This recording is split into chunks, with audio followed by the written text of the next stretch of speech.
इतना आप दोनों लोग इतना स्पेसिफिक हिंदी भाषी मतलब मेरे मन में तो नहीं, एक सेकंड दुबे साहब जितना ये हिंदी भाषियों के नाम पर हो रहा है, ऐसा लगता है कि हिंदी भाषी इस देश के हैं ही नहीं, मतलब कहीं बाहर से आए हैं। महाराष्ट्र कोई अलग ही दुनिया में है, अलग ही किसी देश का हिस्सा है, ऐसा लगता है। इतना ज्यादा विरोध। अरे सर 100% का एक सवाल है, बीएमसी चुनाव हो जाएंगे तो शांत हो जाएंगे ना आप लोग सब? बीएमसी चुनाव से पहले का सारा सियासी ड्रामा है ना आप लोगों का। जो मुद्दा खत्म हो गया, 1 से 5 हिंदी को कंपलसरी करने का फैसला द्विवेदी जी जब वापस ले लिया फडणवीस ने, तो फिर क्यों उस मृत मुद्दे को संजीवनी देने की कोशिश कर रहे हैं? क्योंकि बीएमसी चुनाव है, सीधे बोलिए। मराठी वोट को इंटैक्ट रखना है, क्लियर बोलिए। पूर्णिमा जी आप तो ऐसे बोल रही हैं जैसे आप बीजेपी प्रवक्ता आप ही हैं इसके माने। क्यों? और सब कुछ जानकारी आप आपके बयान से मैं सवाल ना निकालूं? जानकारी आप ही आपके बयान से मैं सवाल ना निकालूं? जितना देश में अगर आप लोगों की ऐसी बयानबाजी करने से मुझे तकलीफ है तो इन लोगों के चुप रहने से भी तकलीफ है। क्यों ये कार्रवाई आप लोगों के ऊपर नहीं करते? उद्धव ठाकरे के हिंदी नहीं बोलते हैं, आदित्य ठाकरे के हिंदी नहीं बोलते हैं। एक गरीब आदमी वहाँ सुरक्षित नहीं है, एक दुकान चलाने वाला व्यक्ति वहाँ सुरक्षित नहीं है जो सालों से अपना कारोबार कर रहा है वहाँ पर। हिम्मत है तो उन सेलिब्रिटीज से पूछिए ना सर, हिम्मत है। एक सेकंड नहीं, 1 मिनट सर सुनिए द्विवेदी जी, मेरे ऊपर सवाल उठाना बहुत आसान है ना आपके लिए। अरे सुनिए द्विवेदी जी, मेरे ऊपर सवाल उठाना बहुत आसान है ना आपके लिए। एक बार जरा राज ठाकरे को बोलिए, जब फोटो खिंचाते अमिताभ बच्चन के साथ, आमिर खान के साथ या बाकी सेलिब्रिटीज के साथ, बताइए ये लोग कहां से आए हैं और कितनी मराठी भाषा बोलते हैं? बताइए कितनी मराठी भाषा बोलते हैं? नहीं, हम लोग इस मामले में कुछ नहीं कर रहे हैं। आप एमएनए से पूछिए ना। अगर हम अगर साथ में आ गए तो जवाब हम देंगे क्या? एमएनएस वालों को तो डिबेट में बैठना ही नहीं है। नहीं, जवाब एमएनएस वालों को तो सिर्फ राजनीति करनी है, उनको डिबेट का हिस्सा ही नहीं बनना है। अरे जब बीजेपी छोड़कर सामने खड़े हैं, आप उनका बहिष्कार करें। बीजेपी राज ठाकरे थे, भाई का रिश्ता जोड़ करके एक दूसरे से चलना वो ठीक है। बीजेपी विरोध है ना, भाषा के नाम पर, एक मिनट, भाषा के नाम पर वो सब कुछ एक्सेप्टेबल नहीं है जो लगातार किया जा रहा है, चाहे वो जो निशिकांत दुबे कहते हो या फिर वो राज ठाकरे या उद्धव ठाकरे कहते हो। सर ये बिल्कुल दायरे से बाहर की चीज है जो कुछ भी हो रही है। चित्रा बाथम जी फौरन आपके पास आती हूँ, इसी बीच में अवधेश जी भी जुड़ चुके हैं। अवधेश जी आपका भी मैं स्वागत करती हूँ, फिर संजय जी आपके पास फौरन आऊंगी।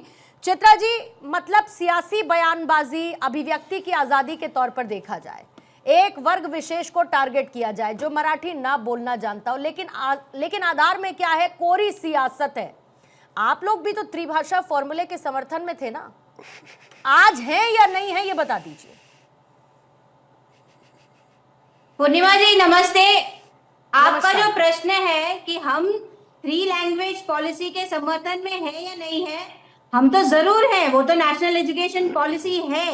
लेकिन ये पॉलिसी सिर्फ और सिर्फ महाराष्ट्र के साथ सौतेला व्यवहार करने के लिए अगर है, और उत्तर प्रदेश, बिहार, मध्य प्रदेश, राजस्थान, गुजरात जैसे राज्य यहाँ पे अगर ये फॉलो नहीं होती है, तो मुझे ऐसा लगता है कहीं ना कहीं इसके पीछे ये जो घनघोर राजनीति और ये जो कुरूप राजनीति का जो एक चेहरा है वो सामने आ रहा है। आपने बताया कि किस तरीके से एमएनएस के वर्कर्स हैं वो आज की तारीख में गिरफ्तार हुए हैं। वो आज इसलिए गिरफ्तार हो रहे हैं क्योंकि आज एमएनएस जुलाई 5 तारीख के बाद में उद्धव ठाकरे सेना के साथ में जाके मिल चुकी है।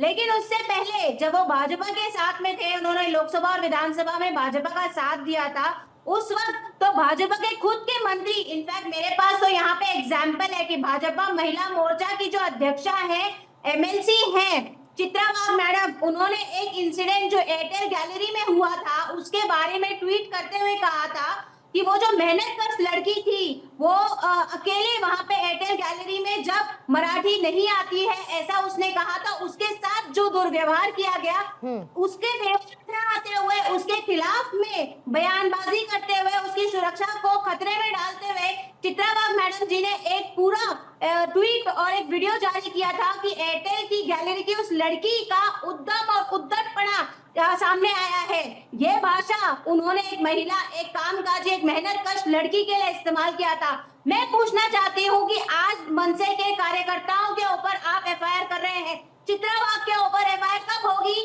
उनका ट्वीट आज भी अवेलेबल है, उनका वीडियो आज भी एक्स पे अवेलेबल है। तो मैं आपसे पूछना चाहती हूँ, इनकी अस्मिता ना मराठी के साथ है ना हिंदी के साथ है, ये सिर्फ और सिर्फ राजनीति करते हैं।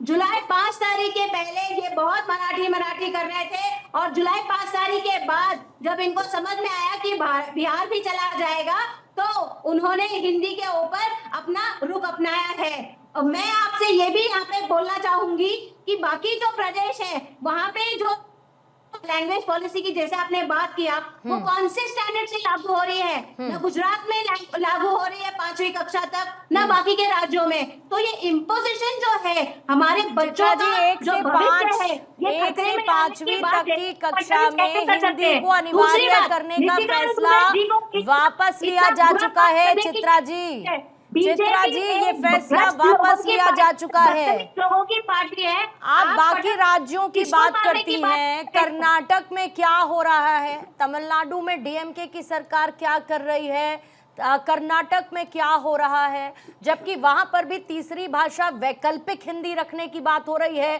पहली भाषा कंपलसरी आपकी क्षेत्रीय भाषा ही रहेगी। सरकार तो वहां पर भी आप ही की है ना मैम।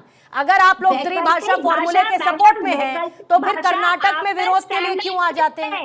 वैकल्पिक भाषा आफ्टर स्टैंडर्ड 5th है। आप मुझे बताइए, उत्तर प्रदेश में 3 भाषा कौन से स्टैंडर्ड से सिखाई जा रही है? उत्तर प्रदेश में तीसरी लैंग्वेज कौन से स्टैंडर्ड से सिखाई जा रही है? क्या कक्षा पहली से सिखाई जा रही है? कौन सी तीसरी भाषा सिखाई जा रही है उत्तर प्रदेश में और बिहार में?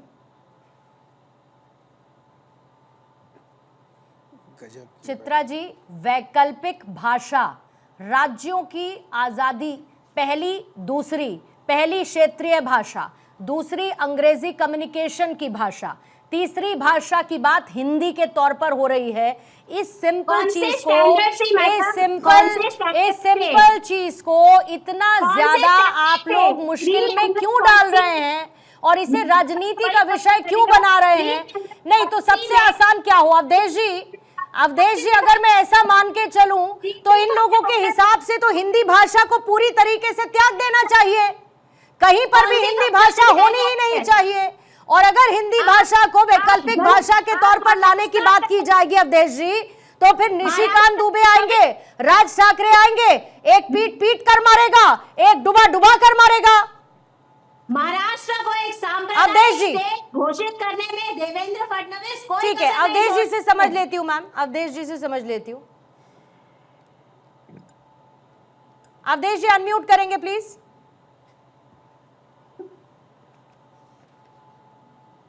अवधेश जी अनम्यूट करेंगे, आपकी आवाज नहीं आ रही है।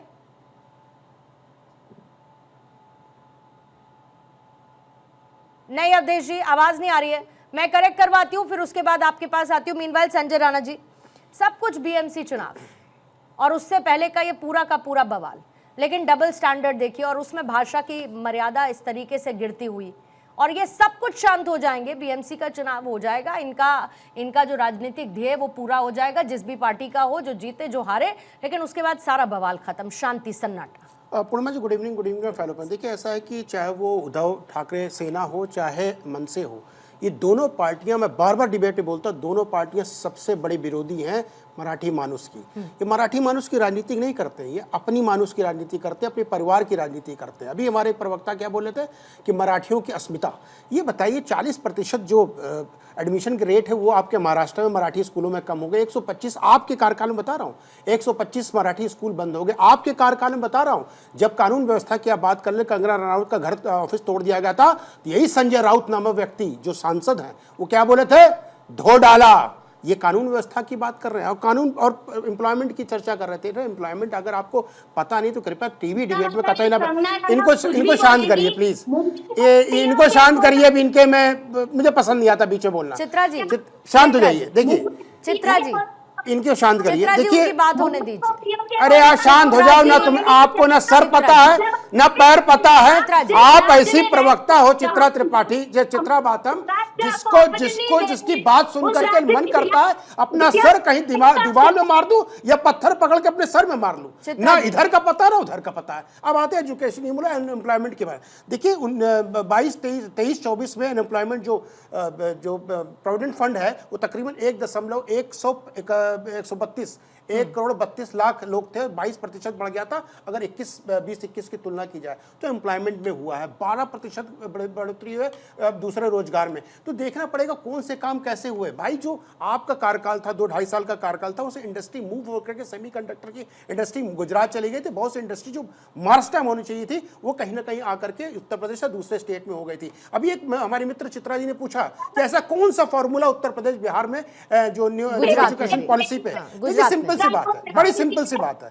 न्यू एजुकेशन पॉलिसी क्या होती है? जहां पे रहते हैं, जहां पे उत्तर प्रदेश में हिंदी बोली जाती है, दूसरा अंग्रेजी होता, तीसरा वैकल्पिक भाषा, चाहे स्पेनिश ले लीजिए चाहे जर्मन ले लीजिए, सारे स्कूलों में ये चल रहा है और बिहार में भी ऐसा होगा। अगर हिंदी मीडियम है तो हिंदी होता, फिर इंग्लिश ले लेता आदमी, फिर दूसरे वैकल्पिक भाषा वो ले लेता। और यही चीजें ये सब कुछ है, सब कुछ लागू होता है हर तरफ में, लेकिन इनको सिस्टम नहीं समझ में आ रहा है। मैं बार बार ये प्रवक्ता, कांग्रेस के प्रवक्ताओं से पूछता हूं कि भैया किस विषय पर चर्चा करना चाहते हो? अनएम्प्लॉयमेंट आपके जमाने में, इंदिरा गांधी के जमाने में 20% था, बेरोजगारी दर, महंगाई का दर 28% था, कंपनियों को डुबा दिया था, उदारीकरण के नाम पे इंडस्ट्रियलाइजेशन को पूरा आपने कब्जे में कर लिया था, जेब में भर लिया था। बर्बाद करने वाली पार्टी तो आपकी है। अब आते हैं अरे आप शांत हो जाइए। अरे बाथम मैडम आपको कुछ नहीं आता।